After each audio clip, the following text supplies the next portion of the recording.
Hey guys, well, I'm out at Lake Grapevine finishing up another ride on the Escarpe.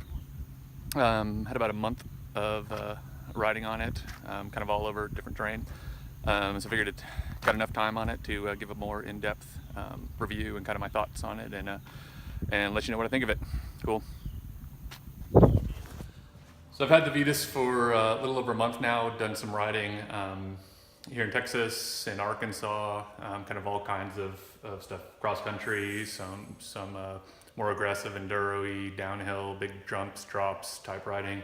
So I've got a little bit more of an idea of how it's fared, and kind of wanted to go over everything with you guys, because I know some people are looking at these and wondering how they're doing. So here's kind of an in-depth review after a couple hundred miles worth of riding and about a month on it.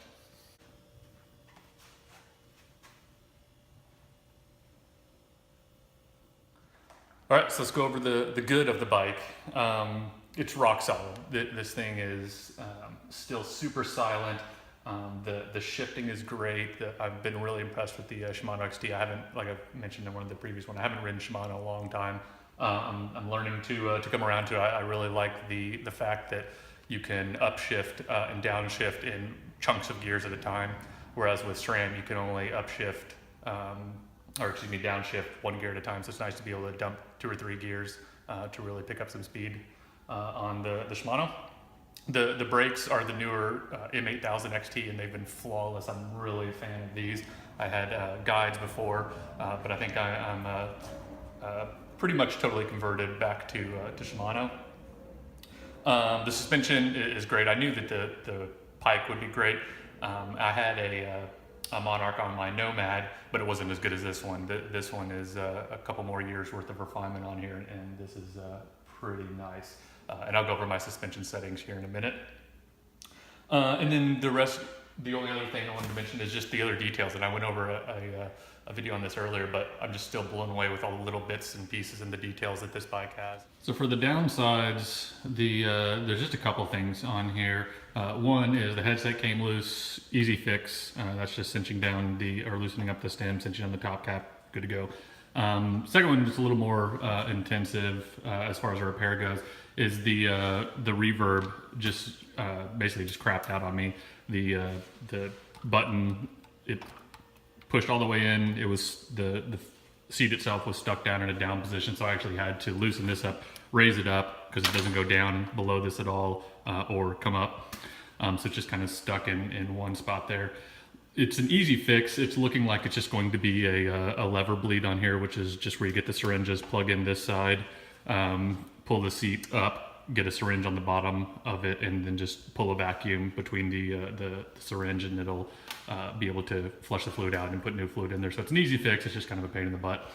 And then the other thing is the wheels, they've been kind of pinging and knocking and making noises. I kind of bang into rocks, so they've been knocked out of true a little bit. Here, I'll show you the extent.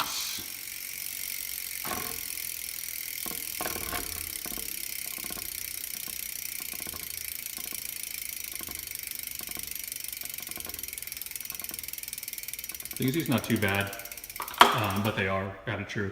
And I think that's just the nature of the rocky terrain I've been riding, and the fact that these are just a lower spoke count than what I'm used to. But other than that, they've been holding up pretty well. And then the tires themselves, I've found out that they are not good in the really loose stuff. They break away really abruptly on the loose sandy stuff over hard pack. But in anything else, any other intermediate terrain, they're great.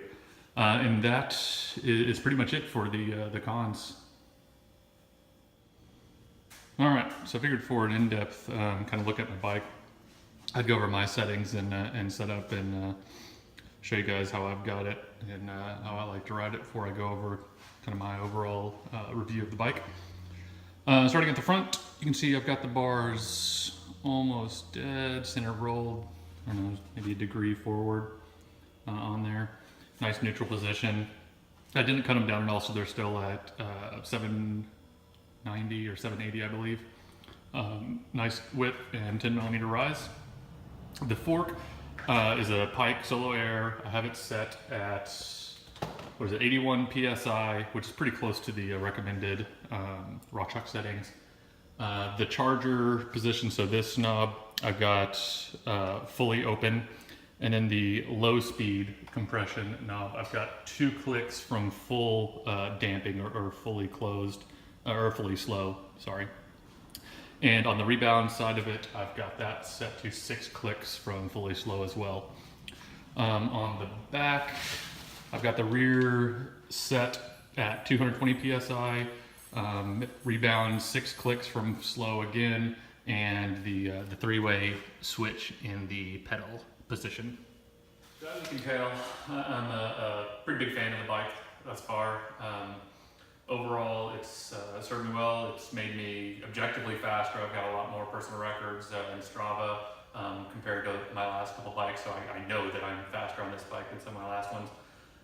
The geometry is new school, which is what I was looking for, so it rides really well. I'm starting to get adapted to the longer wheelbase and being able to be cognizant of the fact that I just have to pull up a little bit earlier. Components are awesome at this price point. The details, like I was saying, were a nice surprise on here. Dealing with chain reaction was great. So I wholeheartedly would recommend it to anyone looking at a sub $3,000 29-inch full suspension ripper.